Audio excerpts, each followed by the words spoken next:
Eu vou dividir a minha fala em 3 movimentos.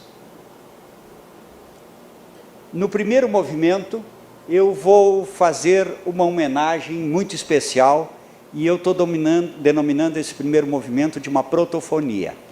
No segundo movimento, um adágio, o que é ciência afinal, que é o título da palestra. E no terceiro movimento, um alegro vivo, com uma recomendação de encerramento. Então, são esses 3 movimentos.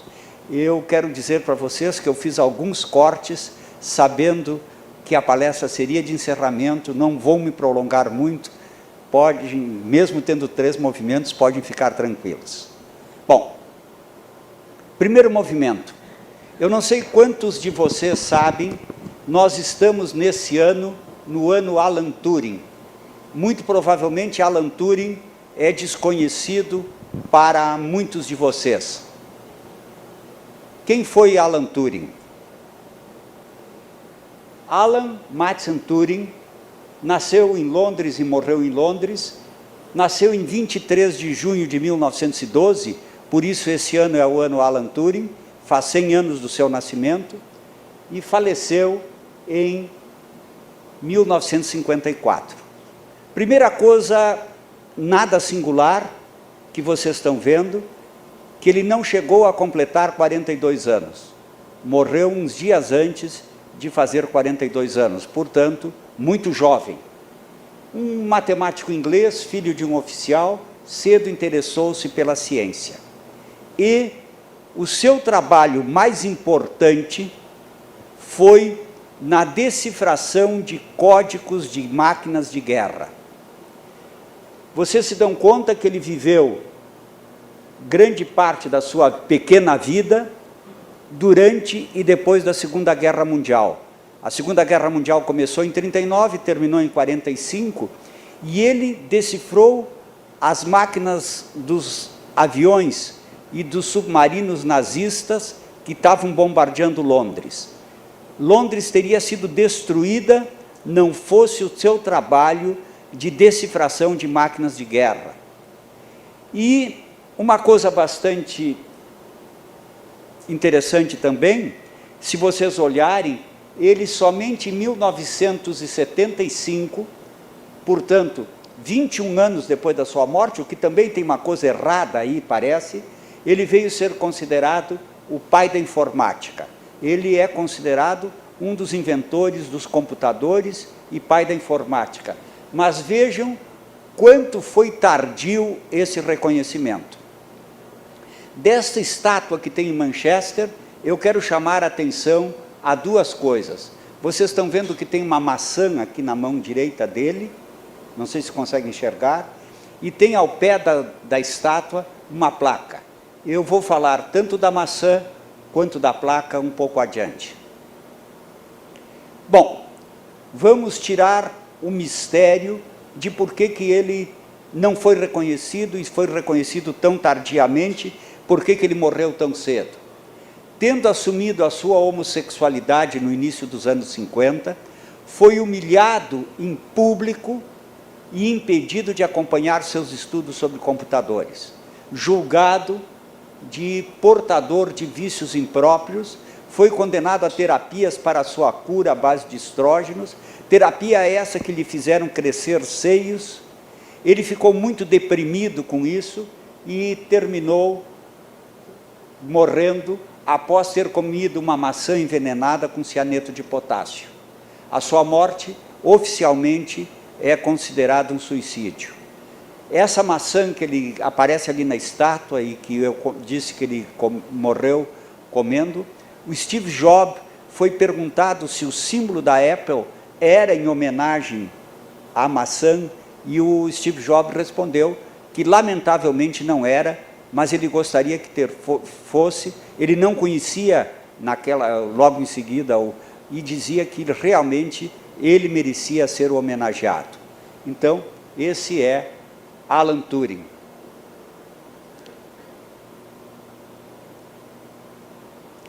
Somente há 3 anos atrás, 11 de setembro de 2011, portanto, apenas há 3 anos, ele já tinha morrido em 54, portanto, mais de 50 anos depois, pela primeira vez, o governo britânico pediu desculpas pelo tratamento chocante que um dos cientistas mais reverenciados foi submetido para coibir a sua homossexualidade. Naquela placa que vocês viram no site do governo britânico diz: Turing foi publicado em 11 de setembro de 2009. Turing foi um matemático brilhante, famoso por decifrar os códigos da máquina de criptografia alemã Enigma.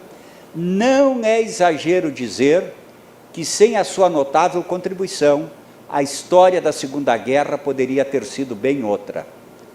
O Gordon Brown, que na época era o primeiro-ministro, agora é o Cameron, o Gordon Brown diz: a dívida de gratidão que temos torna mais horrível ainda a forma como ele foi tratado. Me permito repetir que isso só foi reconhecido há 3 anos atrás, quando ele faleceu em 54.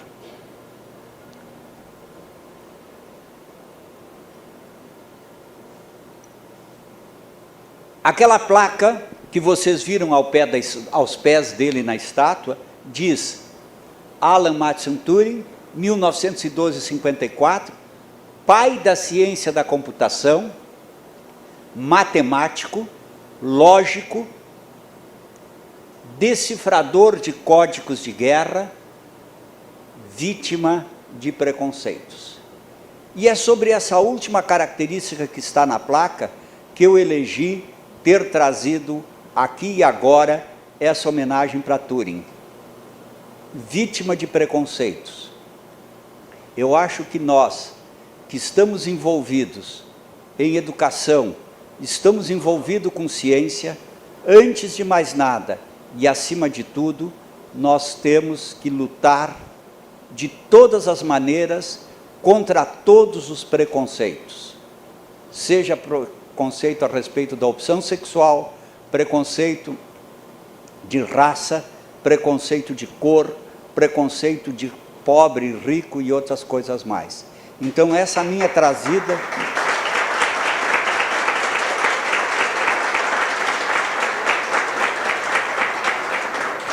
Essa minha trazida do Turing aqui, que foi avalizada pelas palmas de vocês, que me comovem, significa o quanto nós temos que participar dessa luta.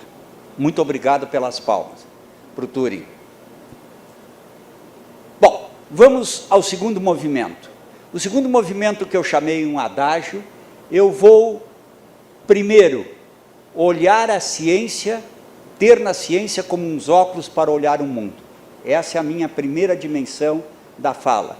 No segundo movimento, eu vou olhar a história da ciência e vê-la como coadjuvante da alfabetização científica. E no terceiro movimento, eu vou propor uma leitura ao avesso da história da ciência, e talvez a única originalidade que a minha fala vai ter é esse final, e vou apresentar uma nova proposta das disciplinas à indisciplina. Quero dizer que eu me considero audacioso, num evento de química, propor que nós olhamos as não disciplinas ou a indisciplina. Mas, como eu já tenho a minha ida assegurada amanhã às 6 da manhã, quer dizer, então, vocês, mesmo que não gostarem, não terão muito tempo para me vaiar. Mas eu vou ser corajoso e vou apresentar a minha proposta. Eu tenho 3 perguntas vestibulares, que eu chamo, olhando as nossas caixas de ferramenta. A primeira pergunta: o que é ciência afinal? A segunda, o que é tecnologia? E a terceira, o que é alfabetização científica? Eu estou usando essa metáfora de caixas de ferramenta, porque cada um de vocês aqui nessa sala saberia responder a essas 3 perguntas, mas cada um de vocês tem uma outra leitura para alguns aspectos que eu vou discutir. Então, eu acho que cabe essa discussão de nós olharmos quais são as nossas ferramentas para falarmos igual. Então, a primeira pergunta: o que é ciência afinal? Alan Chalmers um britânico, escreveu um livro de mais de 300 páginas. O que é essa coisa chamada ciência? Eu não vou gastar 300 páginas, eu vou gastar 3 linhas para definir ciência. Antes de definir, eu vou me permitir contar que há menos de um mês, foi no final de outubro, eu fiz uma palestra para um grupo de 40 cientistas de uma grande multinacional, onde eu via gente de praticamente todos os países da América Latina e do Canadá, de uma grande empresa, e eu usei essa mesma definição que eu vou trazer aqui, que vocês poderão até achar reducionista, mas vocês vão ver como ela serve. Lá serviu, eu acredito que serve aqui, mesmo que eu saiba que nesse evento tenha muito mais gente de outras áreas que não da educação, e eu estou pensando em todas as áreas da química, essa definição vai me ajudar. Vejam se ela está na caixa de ferramenta de vocês e se ela serve para isso.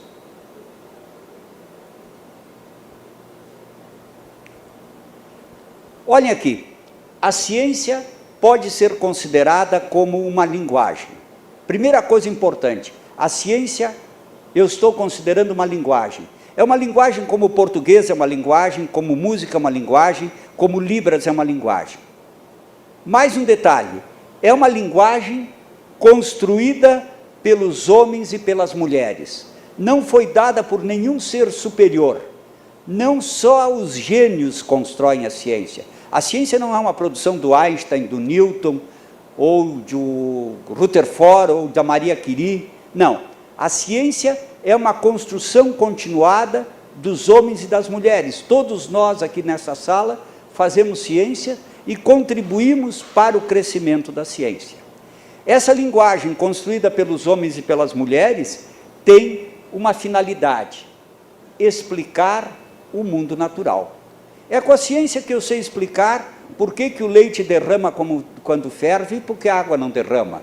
Eu sei, por saber ciência, eu sei explicar por que o sabão tira a sujeira, ou por que se eu estou com o cabelo molhado com água do mar, o shampoo não faz espuma, ou eu sei por que cada vez que eu clico aqui nessa tela, nessa seta, muda de slide.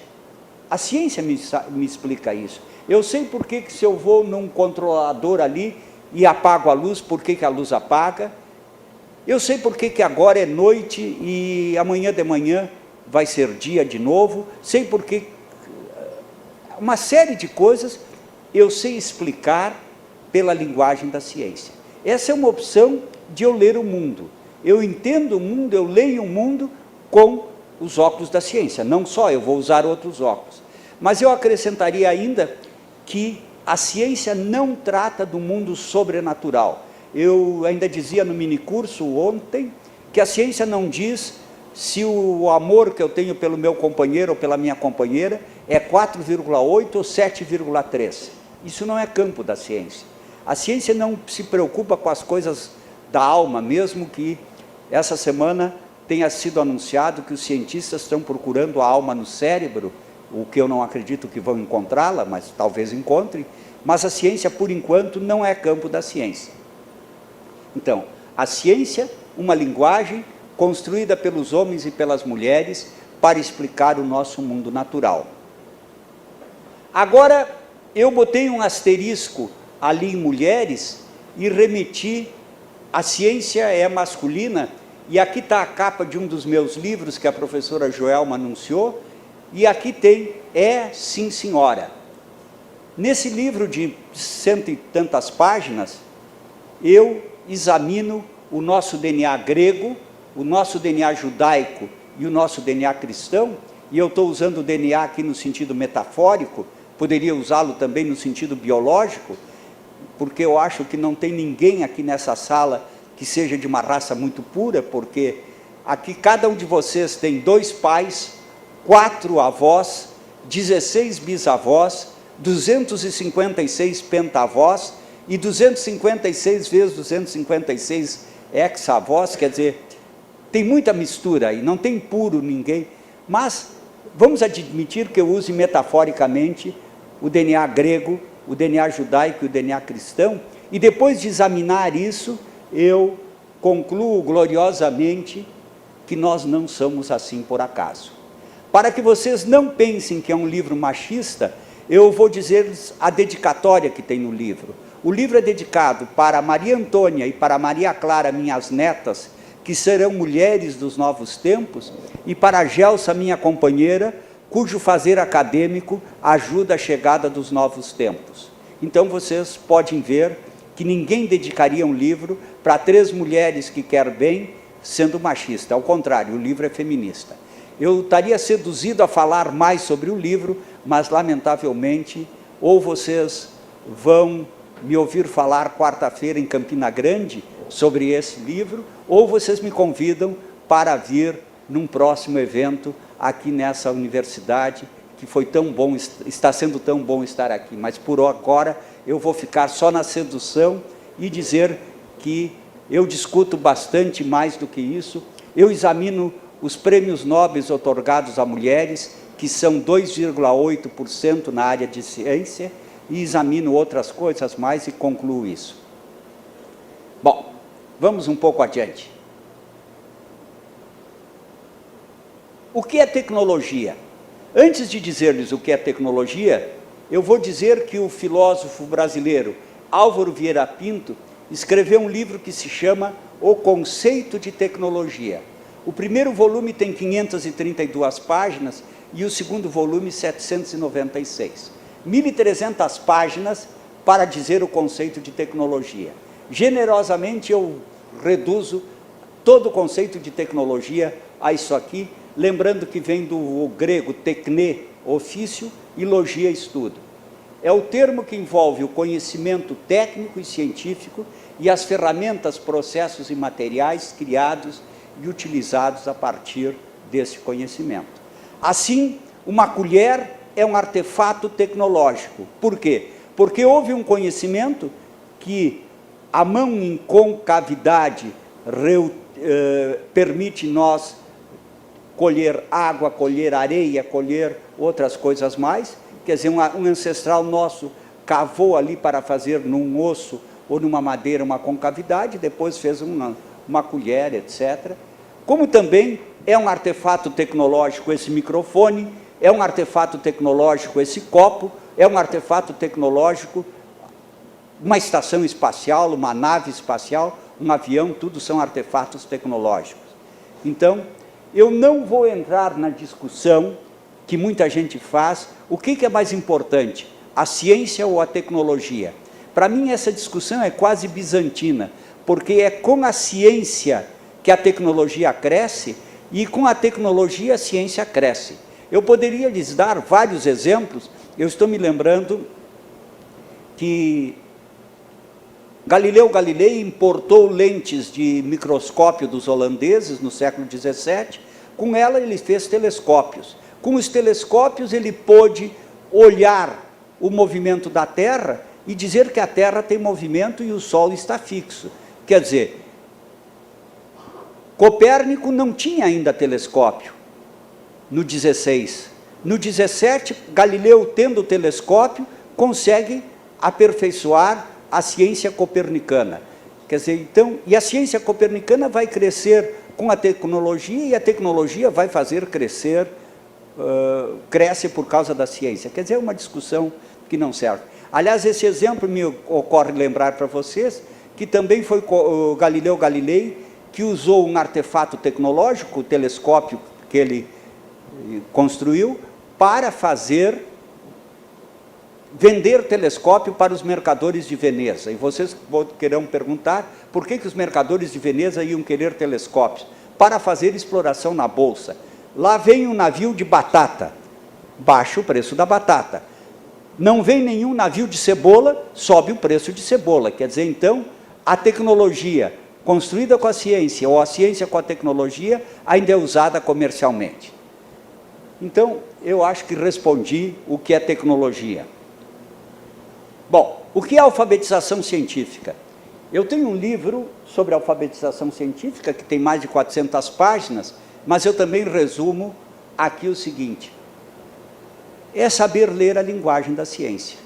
Quem é alfabetizado cientificamente consegue ler a linguagem da ciência. E todos nós, a cada dia, vamos sendo mais alfabetizados. Talvez tenham alguém aqui nessa sala que não saiba explicar por que o leite derrama quando ferve e a água não derrama. Mas se estudar um pouquinho de física, um pouquinho da constituição da mistura do leite, um pouquinho de como é que a gordura é mais leve e, portanto, fica na parte superior, etc., vai mostrar por que isso tudo acontece, pensando um pouco e vai conhecer ciência. Então, é saber ler a linguagem que está escrita no mundo. E uma das coisas que usualmente as pessoas fazem é ser importante saber ler essa linguagem. Os alunos perguntam, professor, por que eu tenho que saber isso? E é claro que nós não vamos dizer para tu deixar de ser analfabeto e em ciência, mas temos vontade de dizer, mas vejam quanto é importante. Leiam o que está escrito a seguir.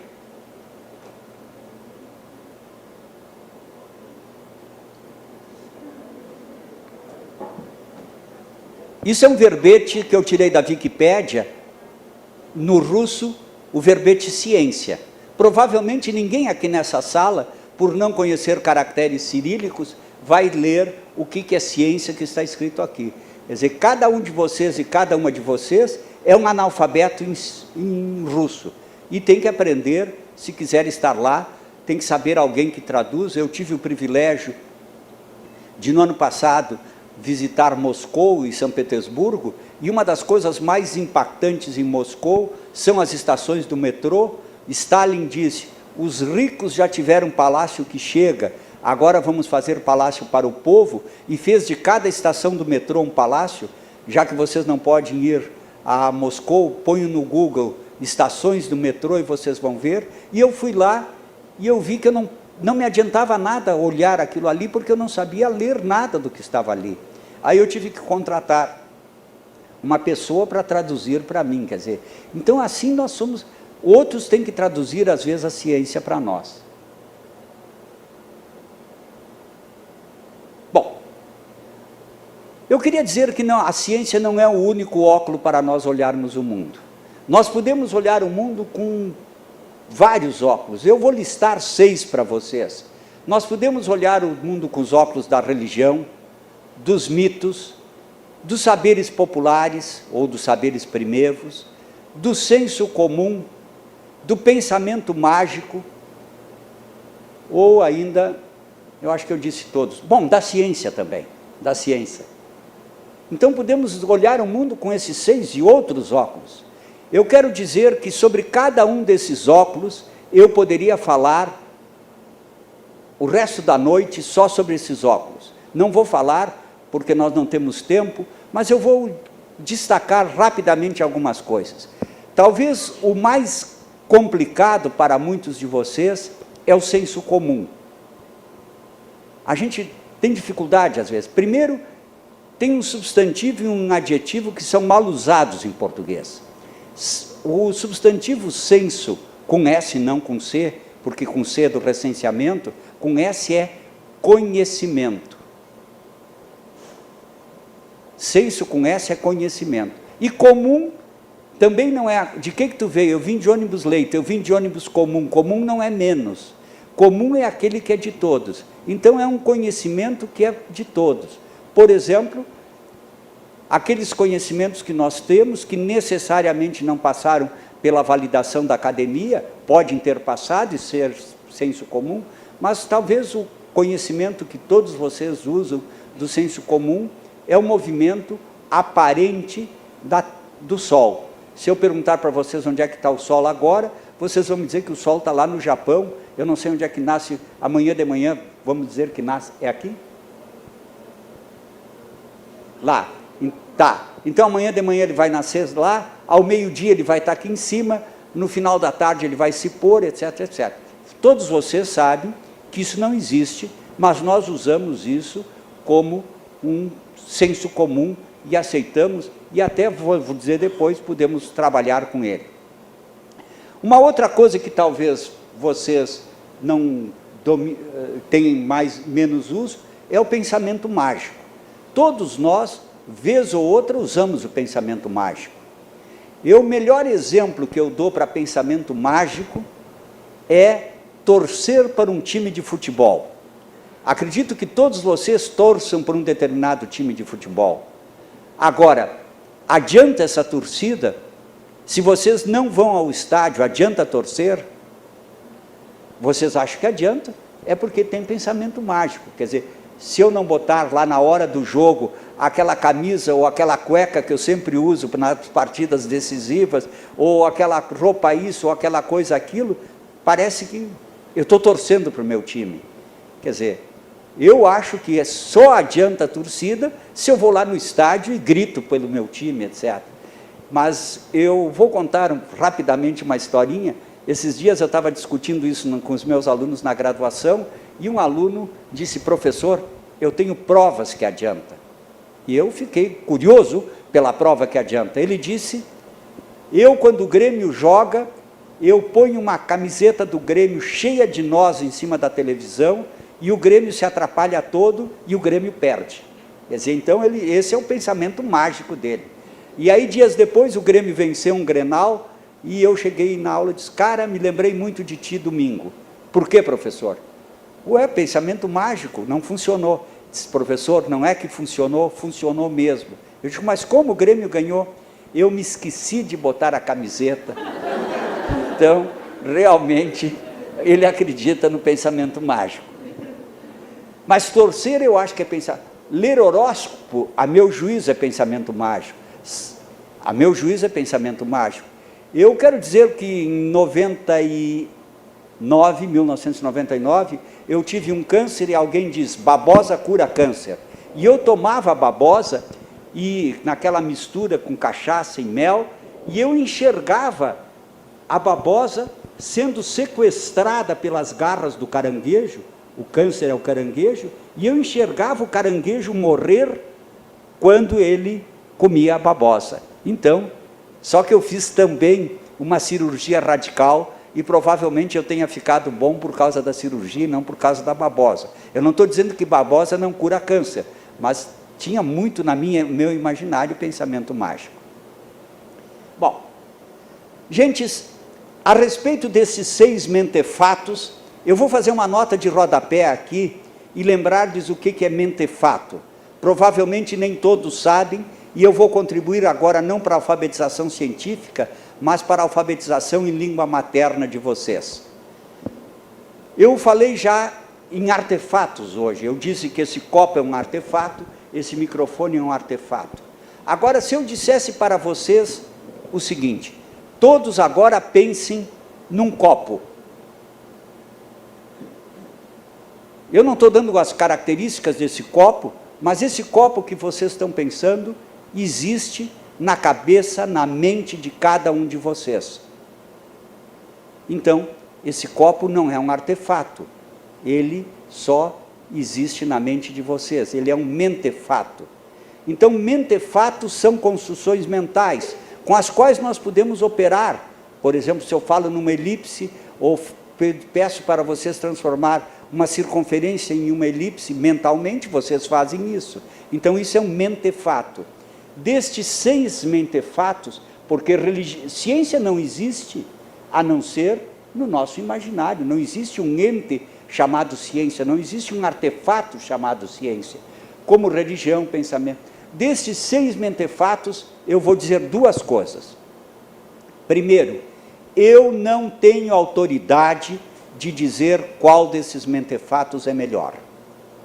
Não tenho autoridade. Claro que eu, estando na universidade, eu penso que muito provavelmente a ciência é o melhor mentefato, porque afinal de contas a universidade é o lugar da produção da ciência, é o templo da ciência. Segunda coisa que eu vou dizer, além de não dizer qual o melhor, eu vou lhes dizer que eu não posso dizer que só vale um deles. Não, vocês podem usar 2, 3. Agora, todos vocês sabem, se eu usar 2 óculos, eu corro o risco de ver embaralhado. Então, se eu usar 2, eu sei que não é bem assim. Por exemplo, Se eu convidar uma pessoa para ver um pôr do sol, eu sei que eu estou usando o óculos do senso comum, não estou sendo galilaico, não estou sendo copernicano, estou sendo aristotélico. Mas, imagine eu chegar assim e dizer, por exemplo, Isadora, vamos ver a Terra se inclinar de tal maneira que ela oculte o Sol. A Isadora vai dizer, não, professor, vamos ver o pôr do Sol, e não vai querer ver a minha linguagem copernicana, ela vai ser momentaneamente aristotélica, e nós vamos ver o pôr do Sol, mesmo sendo copernicanos, com os olhos de Aristóteles, imaginando que o Sol está se pondo, que não está. Então, isso é um exemplo de como é que nós podemos usar dois óculos. Bom, mas eu vou comparar dois desses óculos, e vocês vão se surpreender que eu vou escolher dois óculos, ciência e religião. E vocês vão me perguntar por que eu vou comparar esses dois. Religião, ciência. Ciência porque eu estou numa universidade, é o lugar da ciência, eu preciso comparar. 3 são as razões para que eu escolha comparar ciência e religião. Primeiro, religiosos ou não, nós vivemos num mundo religioso. Podemos não ser religiosos, mas vivemos num mundo religioso. Um bom exemplo é, por exemplo, que nós não trabalhamos no último dia 12 de outubro, que era feriado.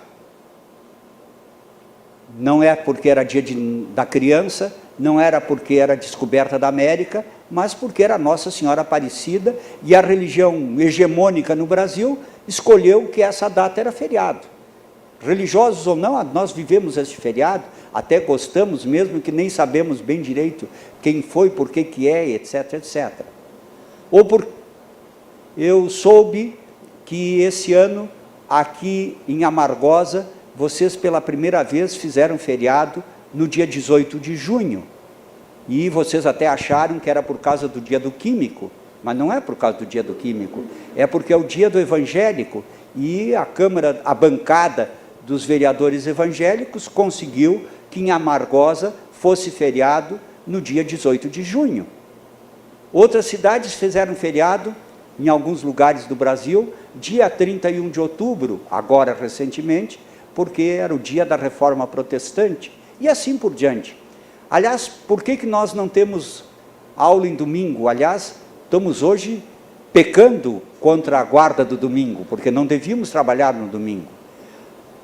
Porque os cristãos celebram o 7º dia como feriado, o domingo. Se nós tivéssemos em Israel, não teria aula aos sábados. Se tivéssemos num país islâmico, não teríamos aula às sextas-feiras. Eu dizia ontem que o ideal seria que todos nós praticássemos ao mesmo tempo as 3 grandes religiões abraâmicas. Então, sexta-feira nós somos islâmicos, sábado judeu e domingo cristão. O que parece bastante confortável que tenhamos 3 dias de feriado juntos. Bom, segunda razão, fundamentalismo. Gentes, há um recrudescimento do fundamentalismo. Eu vou trazer um exemplo que eu publiquei no meu blog de hoje, porque eu soube apenas ontem. Essa semana, mais precisamente na quinta-feira, em Manaus, um grupo de estudantes de uma escola pública do ensino médio declarou que eles não mais assistiriam aulas que tratasse sobre cultura afro. Vocês sabem que isso é uma obrigação, a LDB foi modificada no seu artigo 23, dizendo que é obrigatório, pois esse grupo de estudantes cristãos disseram que não queriam assistir essas aulas, porque nessas aulas eles tinham que falar sobre costumes da África, e nesses costumes da África havia um deus ou deuses que não era Jeová, e eles se negavam a estudar essas coisas. Quer dizer, eu acho, no mínimo, são menores infratores. No mínimo, são menores infratores, porque foram contra a lei. E mais ainda, eles disseram que sobre África, eles queriam estudar, organizar uma missão para ir na África converter aqueles que ainda não são cristãos. Quer dizer, esse é um belo exemplo de mostrar o fundamentalismo religioso. É um belo exemplo de mostrar. Detalhe está no blog de hoje que eu escrevi. Mas, lamentavelmente, o fundamentalismo religioso não é apenas presente nas religiões neopentecostais. Esse ano, na área da química, a Sociedade Brasileira de Genética publicou um documento sobre colegas nossos da química que se botaram na televisão, nos jornais e em outros meios, defendendo o design inteligente. Cientistas, inclusive de ponta, de destaque na área da química, fizeram isso. Eu, inclusive, os citei, e um deles pediu direito de resposta, e ele me mandou um artigo muito educado, onde ele dizia, entre outras coisas, um químico da Unicamp, que ele enxergava as digitais de Deus no barro que o Criador tinha feito para moldar o primeiro homem. Isso, design inteligente, eu vou falar um pouquinho adiante desse documento. Terceira razão, a teologia. Teologia, todos vocês sabem o que é: a leitura do mundo, admitindo a existência de um Deus, ou de deuses, ou de entidades superiores, como criador e controlador do universo. A teologia é a negação disso, poder explicar o mundo sem a presença, sem a necessidade de Deus. Só para terem uma ideia, no século XXI foram publicados mais livros de ateologia do que em todo o século XX. Tem vários que vocês talvez conheçam, o mais importante é do Richard Dawkins, que se chama Deus é um Delírio. Mas os ateus estão saindo do armário. Eu recordo ainda há pouco tempo fazer palavra cruzada. Homem mau de 4 letras, ateu. De 5, judeu. Quer dizer, olhem os preconceitos que tem. Um ateu pode ser tão bom ou melhor do que o melhor dos cristãos ou o melhor dos judeus. Então, essas são as razões pelas quais eu vou comparar religião e ciência. E aí cada um vê se a sua religião está confortada na minha explicação para a religião. Eu quero dizer com todas as letras que eu não tenho nada contra, ao contrário, me encantam as pessoas religiosas. Eu contava ainda hoje que eu esses dias telefonei para a casa de um filho meu e a minha neta atendeu e disse: eu quero falar com o teu pai. Ela disse: pai, o papai agora não pode porque ele está rezando. E eu fiquei muito contente, achei isso uma coisa muito boa. Então, o que eu vou falar aqui não é sobre religiões, não contra religiões. Olhem a sua religião. Afirmam a existência de uma verdade global, imanente, eterna, completa, que trata tanto da natureza como do homem. Essa verdade tem uma exigência fulcral para crê-la: a fé. E terminou. E terminou. Tem coisas que vocês acreditam porque vocês têm fé. Agora comparem com a religião, com a ciência. A ciência não tem a verdade, mas aceita algumas verdades provisórias, transitórias, em um cenário parcial, onde os humanos não são o centro da natureza, mas elemento da mesma. O entendimento dessas verdades, e, portanto, a não crença nas mesmas, não adianta crer nas coisas da ciência, tem que entendê-la, tem uma exigência: a razão. Razão vocês têm que lembrar com raciocínio. Os conhecimentos da ciência não podem ser acreditados. Senhor, fazei que eu acredite que no átomo tenha núcleo. Negativo. Não adianta essa oração é em vão. Vocês têm que entender que no átomo tenha núcleo. Então, ciência, razão, religião, fé. Mas Como eu quero sair bem com todos, eu vou propor uma utopia.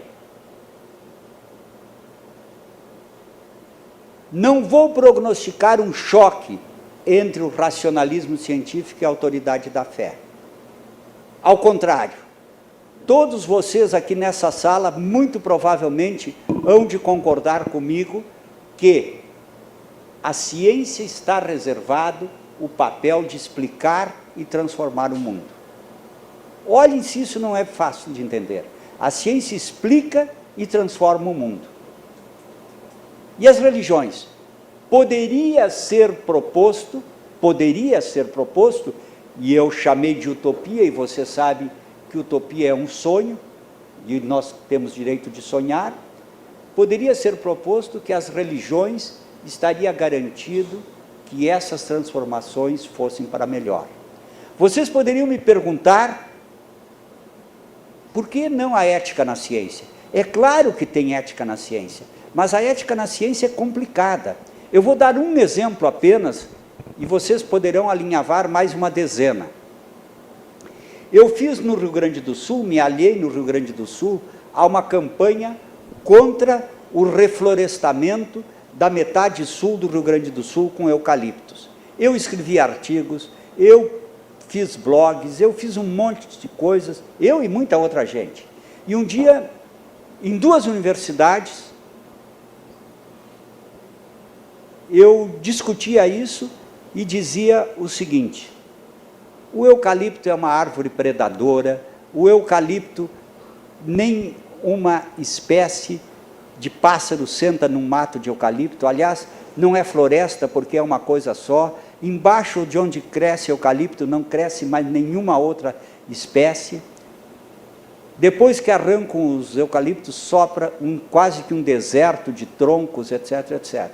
Em 2 universidades, uma no Rio Grande do Sul, outra em Santa Catarina, um cara me calou dizendo que o que estava dizendo era um monte de bobagens, que o eucalipto era isso, que o eucalipto era aquilo. Eu não vou dizer as vantagens, porque também não tenho obrigação de dizer as vantagens, mas me mostrou, na visão dele, que eu estava equivocado. Eu continuo achando que eu estava... Eu não sei qual é a multinacional, se é a Aracruz ou a Klabin, ou quem é que patrocina o seu pós-doutorado em florestas, mas eu posso desconfiar.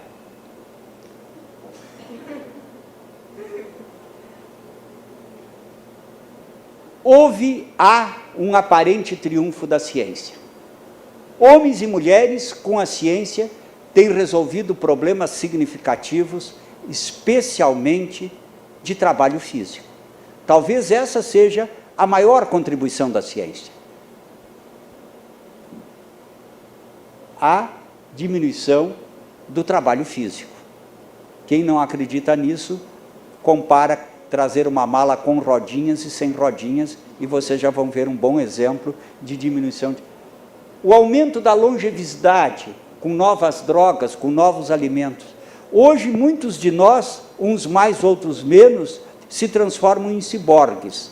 Sabem o que é ciborgue? Cybernetic organismo. Organismo cibernético, que tem parte humana e parte não humana. Eu digo que eu sou um ciborgue porque eu não tenho mais os meus dentes naturais, são implantes. Esses implantes me fazem ciborgue. Outros são ciborgues porque têm no telefone celular uma memória auxiliar. Se tornam ciborgues por isso. Então, cada um de nós é um pouco ciborgue. Mas, mesmo que se faça prótese de parte do corpo, já se começa a ter clonagem, mas a ciência não tem ações sempre boas. Aliás, aqui eu vou fazer mais uma nota de rodapé, dizendo que, na verdade, não é a ciência que não tem ações boas. Não existe, eu já disse isso e repito, um ente chamado ciência.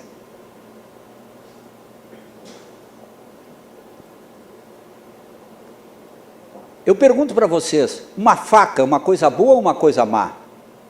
Primeira coisa que vocês vão dizer, depende. Depende de quê? Depende de quem usa. Obrigado, Júnior. Depende de quem usa. A faca pode servir para cortar o pão, pode cortar um cordão umbilical, pode servir para fazer uma cirurgia e pode servir para matar. Então, a ciência também. Os humanos, os homens usam a ciência ou para o bem ou para o mal. E eu classificava a ciência como uma fada benfazeja e uma bruxa malvada.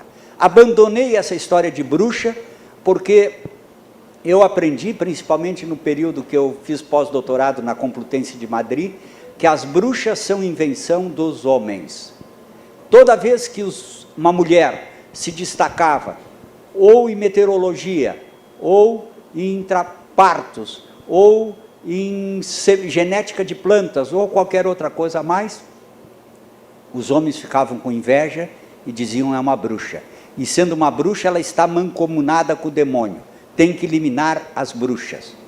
E se era canhota, então uma bruxa mais potencialmente ir para a fogueira. Eu peço que as mulheres canhotas não se acusem, porque pode ter, depois da cerimônia aqui, um ritual de iniciação sabática. Aliás, olhem duas palavras em língua portuguesa. Quem escreve com a direita se chama destro. Quem escreve com a esquerda, canhoto ou sinistro. Os pais de vocês, ou pelo menos as avós de vocês, que eram canhotos, provavelmente tiveram a sua mão esquerda amarrada nas costas ou engessadas para evitar de escrever com a esquerda. Tal o preconceito.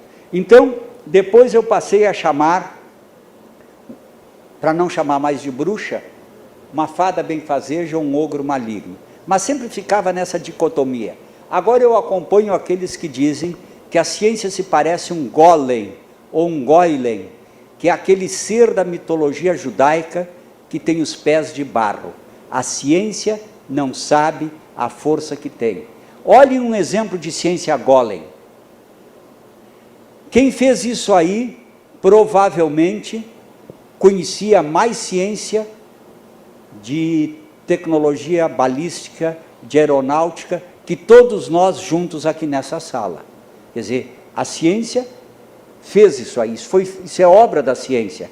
Aliás, é obra da ciência dizer que ali, todos nós sabemos que morreram 3 mil pessoas inocentes. Ninguém discute que foram inocentes. Só que esses 3 mil já foram chorados, badalados, cantados, rezados. Lembra o que foi no ano passado, então? A cada dia, olha a ciência golem, a cada dia, esse dado é verdadeiro, morrem 30 mil pessoas por falta de água. Gente, esse dado é correto. Isso significa que é como se houvesse 10 torres World Trade Center caindo por dia. E a grande pergunta: quem chora por eles?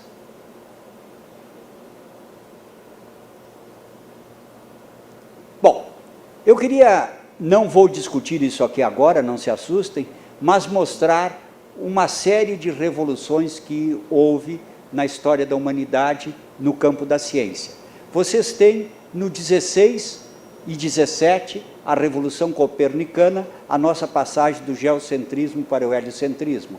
No 18, a Revolução Lavoisieriana, e essa é muito própria dos químicos, e muito menos do que vocês dizem às vezes, que a Revolução Lavoisieriana é, na natureza nada se cria, nada se perde, tudo se transforma, e é por isso que até chamam o bolinho croquete de bolinho Lavoisier, porque é reaproveitamento dos restos de carne, etc.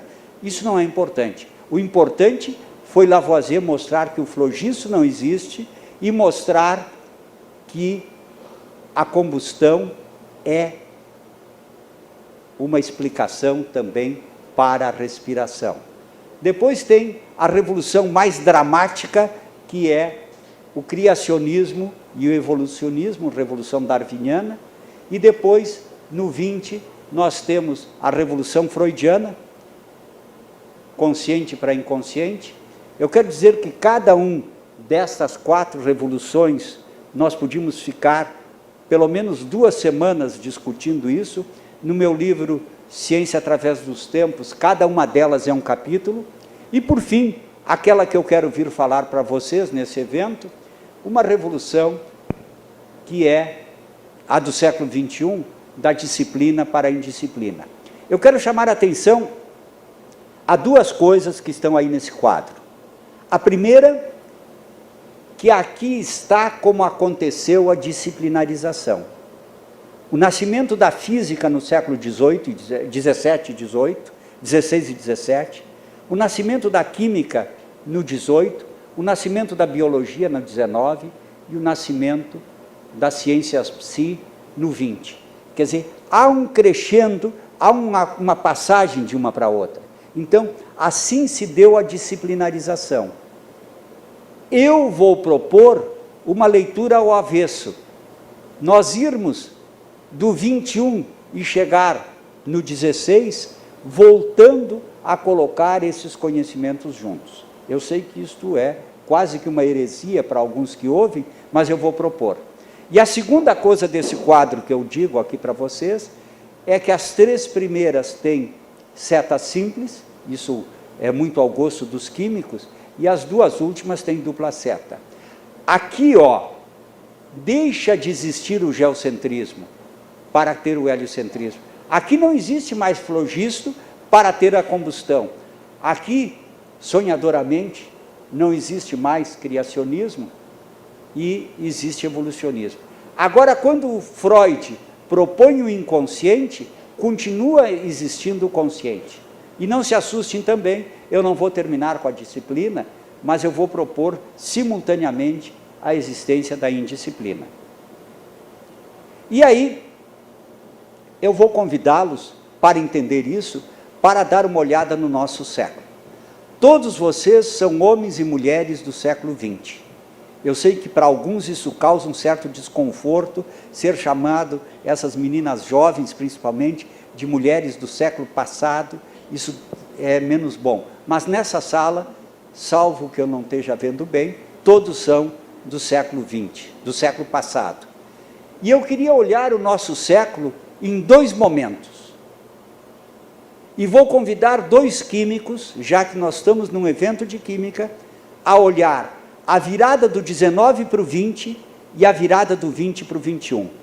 Quero lembrar-lhes que no intervalo de virada, que eu estou pensando mais ou menos 5 anos, portanto de 1895 a 1905, a primeira virada, olhem as coisas fantásticas que houve. Primeiro não é nessa ordem, a descoberta da natureza elétrica da matéria, final do século XIX. A descoberta da natureza da luz, a descoberta da radioatividade, a descoberta do raio-x. Essa talvez a descoberta que mais mobilizou as pessoas, quando Röntgen, em 28 de novembro de 1895, vê pela primeira vez dentro do corpo humano. Olhem que coisa fantástica isso. Freud publica o livro dos sonhos em 1905. Quer dizer, olhem como era rico, como era fantástico, como era fértil essa virada do século XIX para o XX.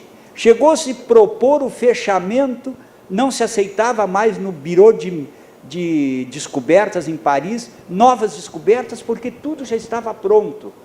Tudo já estava descoberto, não faltava mais nada. Olhem o que um colega nosso diz. O químico Marcelin Pierre Eugène Berthelot, que viveu na virada do 19 para o 20, um dos grandes especialistas em síntese orgânica, termoquímica, ele foi senador da República e foi presidente da Academia de Ciências da França. Olhem o que ele diz, que exagero ele fala. Mas era o espírito da época. A ciência possui doravante a única força moral que pode fundamentar a dignidade da personalidade humana e constituir as sociedades futuras. A ciência domina tudo, só ela presta serviços definitivos. O triunfo universal da ciência chegará a garantir para os homens o máximo de felicidade e moralidade. Na verdade, tudo tem origem no conhecimento da verdade e dos métodos científicos pelos quais ele é adquirido e propagado. A política, a arte, a vida moral dos homens, assim como a sua indústria e a sua vida prática. Concordam não poderia ter maior ufanismo. Então, se vocês quiserem sintetizar o Berthelot, olhem isso aqui. Ante as maravilhas da ciência, a marca na virada do 19 para o 20 é a certeza. Agora vamos olhar a virada do 20 para o 21, que todos vocês aqui nessa sala assistiram, são contemporâneos, são partícipes. Eu escolhi para olhar conosco do 20 para o 21, o Ilya Prigogine. Ele nasceu em 1917, na Rússia, no ano da Revolução Russa. Ele muito cedo foi viver na Bélgica. Ele, quando morreu em 23 de março de 2003, ele lecionava em duas universidades, na Universidade de Bruxelas e na Universidade do Texas. Ele tinha 86 anos quando morreu e ainda lecionava em duas universidades. Eu digo isso porque eu já fui saído de uma universidade quando fiz 65 anos, então vejam lá outro espírito. Ele ganhou o Prêmio Nobel em 77 pela contribuição ao não equilíbrio termodinâmico e particularmente sobre as estruturas dissipativas. Olha o que ele diz: só tenho uma certeza, as minhas incertezas. Eu acho que essa é a marca da virada do 20 para o 21. Então, virada do 20 para o 21, a incerteza. Pessoal, de tudo que eu vou mostrar para vocês hoje de noite, esse talvez é o quadro mais importante. Não apenas do ponto de vista histórico. Do ponto de vista histórico, está esgotada a discussão que eu fiz com vocês. Mas do ponto de vista epistemológico, me permitam lembrar, episteme é o saber, epistemologia é o estudo do saber. Então, do ponto de vista epistemológico, olhem o convite que vocês estão tendo para abandonar as certezas e aceitar as incertezas. E aí eu tenho que mostrar a origem das nossas certezas. A maioria das coisas que nós aprendemos tem duas fontes, a escola e a universidade. Olhem rapidamente comigo a escola e a universidade. A escola, como vocês conhecem hoje, ela surge com a Reforma Protestante, quando Lutero, no dia 31 de outubro de 1517, separa a igreja alemã da igreja romana. O ato mais revolucionário dele não é afixar as 95 teses na Catedral de Wittenberg. O ato mais revolucionário é ter traduzido a Bíblia para o alemão, que estava no latim, ainda no latim da Vulgata do século IV, São Jerônimo. E ele chega no 16, traduz a Bíblia. As pessoas agora podiam ler a Bíblia, mas não adiantava as pessoas poder ler a Bíblia, porque elas não sabiam ler. Então Lutero faz em cada igreja reformada uma escola. A escola, como nós conhecemos hoje, ela é a origem na Reforma Protestante. A Igreja Católica, na Contra-Reforma, cria escolas já a partir de 1531, quando Santo Inácio de Loyola funda a Companhia de Jesus, que é a primeira ordem ensinante. As ordens religiosas antes dos jesuítas eram ordens hospitalares, ordens predicatoras, ordens conventuais, ordens militares e outras ordens que não as ordens religiosas ensinantes. Então, a escola tem origem na igreja, e a igreja tem a tradição dogmática. É verdade. Vocês viram ali há pouco, a verdade. A universidade, como nós conhecemos hoje.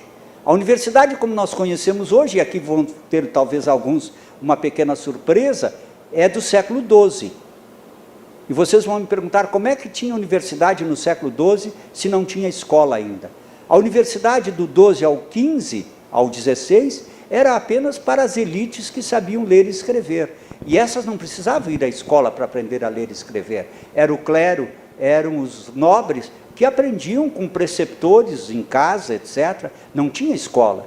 Então a universidade que surge no século XII, com exceção da primeira universidade, a Universidade de Bolonha, em 1192, todas as outras universidades surgem na igreja, pela ordem. A Universidade de Paris, a Universidade de Heidelberg, a Universidade de Cambridge, a Universidade de Oxford, todas são universidades que o Papa dava licença de ensinar. Eram universidades marcadas pelo dogmatismo da igreja. Então, somos dogmáticos, sim, aprendemos, temos a marca do dogmatismo. Eu contava hoje de tarde, no minicurso, uma historinha que eu vou pedir licença de poder repetir. Um dia uma das minhas filhas chegou em casa e disse: pai, hoje eu aprendi as caravelas de Cabral. Eu digo, quais são? Santa Maria, Pinta e Ninha. Eu digo, não, essas não são de Cabral, estas são do Colombo. E aí ela disse, não, a tia disse que era do Cabral, é do Cabral.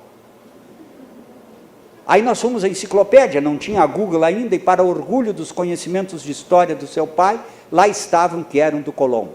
O que disse a minha filha? A enciclopédia está errada, porque a tia disse que era do Cabral.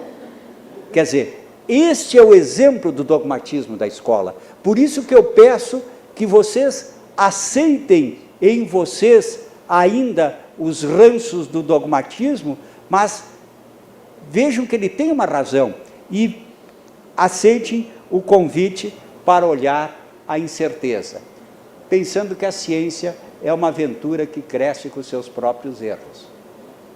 E aí, se vocês olharem, por exemplo, essa situação de como está dividido o ensino médio, não por uma adesão à lei, vocês vão ver que a proposta que eu vou trazer tem sentido. Não vou passar tudo isso aqui, mas eu vou dizer que o conhecimento disciplinar eu estou batizando de cartesiano. E eu vou comentar só o transdisciplinar e o indisciplinar, e o indisciplinar eu estou batizando de Feyerabend. E hoje de tarde, no minicurso, nós discutimos um pouco o livro do Feyerabend, Contra o Método, e o Feyerabend é o anarquista epistemológico. Por isso que eu resolvi batizar o indisciplinar de Feyerabendiano, em homenagem a Feyerabend. Lamentavelmente, eu não vou poder falar isso aqui e agora. E aí eu queria que vocês olhassem só isso aqui.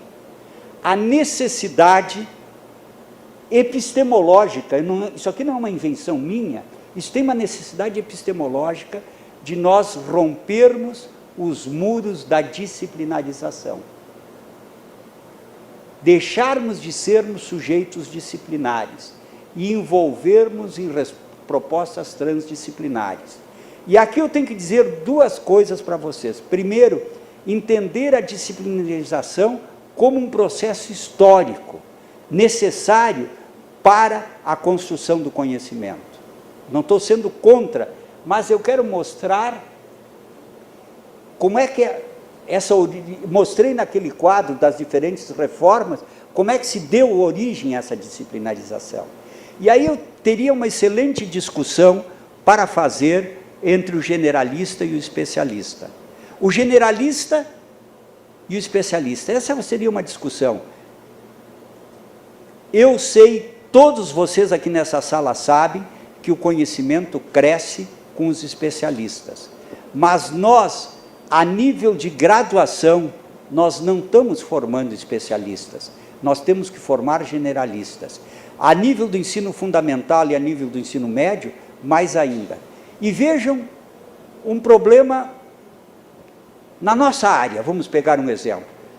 Os alunos chegam e dizem, professor, o senhor viu ontem aquilo no Fantástico? Aí o que o professor responde? Vi sim, muito interessante. E professor, como é que se explica? Isso é química, eu sou físico. E terminou. Aí tu vai para o professor de química e pergunta para ele, e ele diz, realmente eu vi esse problema, mas isso é química orgânica, eu sou inorgânico.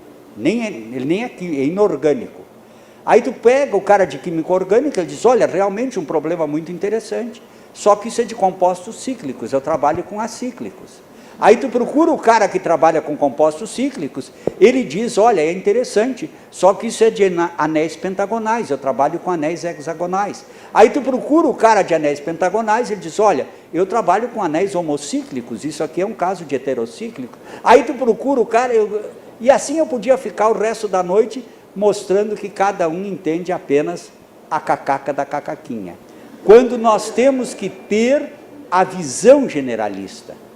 Essa é a proposta de que nós trabalhemos, repito, eu sei quanto tem especialistas aqui dentro dessa sala, e eu sei que a ciência cresce pelo especialista, mas nós que fazemos essa parte de transmitir o conhecimento, nós temos que ser generalistas.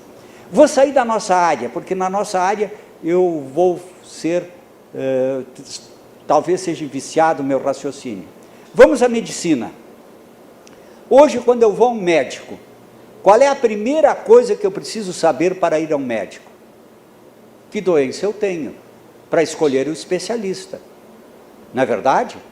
E eu ainda vou no Lattes lá para ver se aquele especialista que está indicado, se o cara está produzindo, se o cara está escrevendo alguma coisa, etc. É claro que quando eu vou lá, eu já também levo uma porção de artigos e digo, olha doutor, eu não sei se o senhor sabe, eu quero dizer que eu não tenho síndrome de Freire, que apareceu aqui nos exames, mas está aqui, ó. Aliás, eu trouxe esse artigo para o senhor, e ainda dá o artigo para o cara lá, etc. E o cara, depois de um tempo, posso lhe examinar? Sim, eu tenho esse problema aqui no ouvido. E o cara me examina no ouvido, e diz, olha, eu tenho um problema de tinnitus, isso está me incomodando, e o médico olha, realmente tem tinnitus, mas eu vou recomendar-te um colega meu, porque eu sou especialista em ouvido esquerdo, e o teu problema é no ouvido direito. Quer dizer, então, esse é o problema que eu tenho nessa situação do especialista versus o generalista.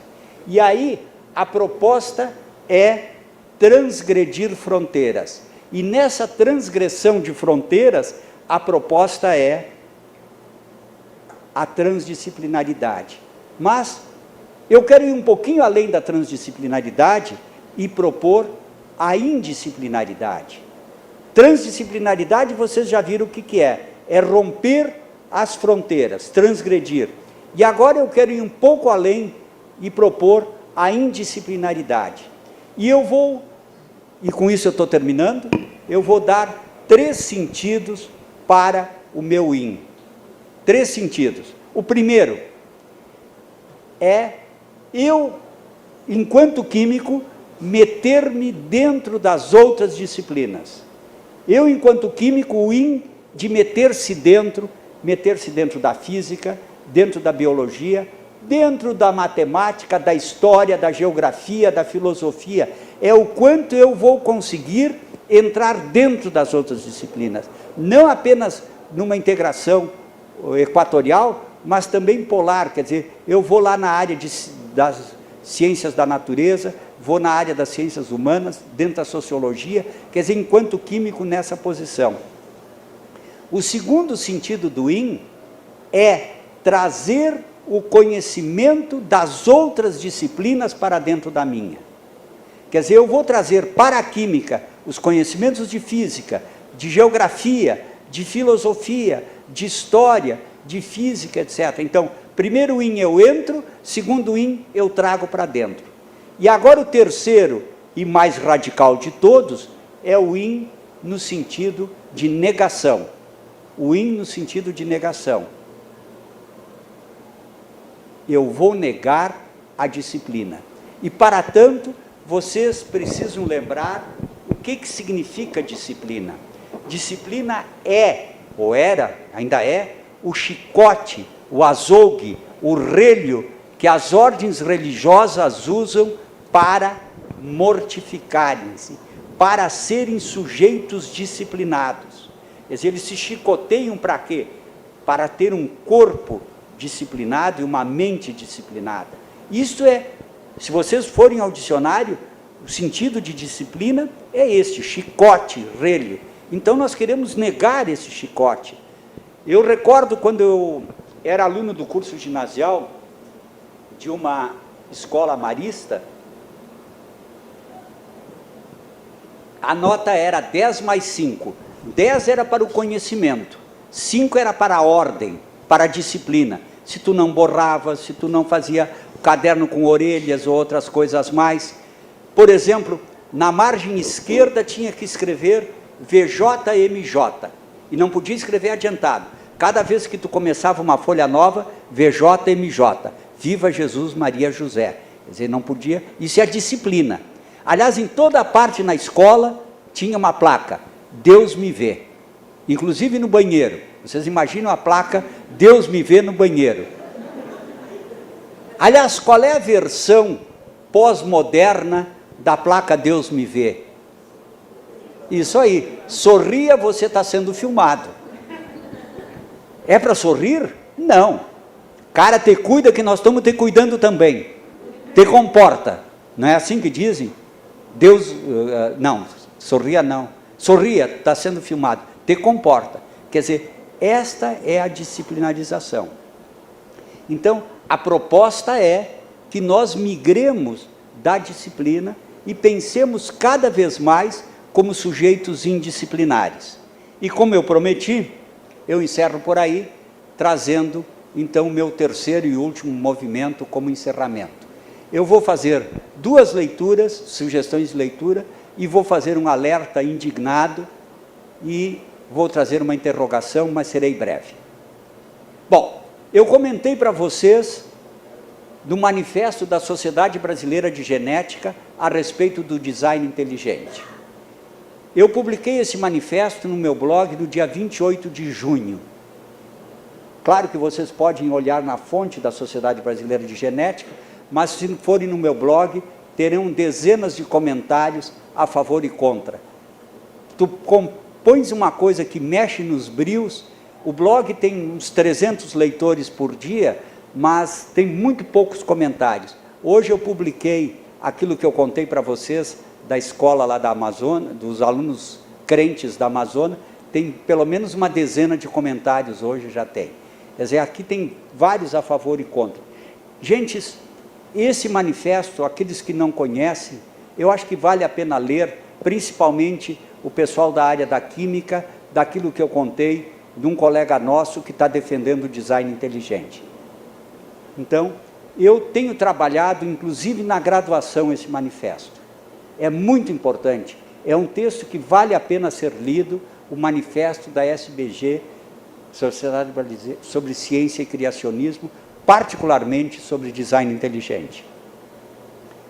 Bom, eu não sei se esse é o problema das universidades de vocês, mas eu vou denunciar algo que parece obstaculizar as pesquisas na universidade brasileira. Há um novo modismo que parece insidioso. Eis como ele se transveste, eis como ele atrapalha as pesquisas, eis como ele aparece.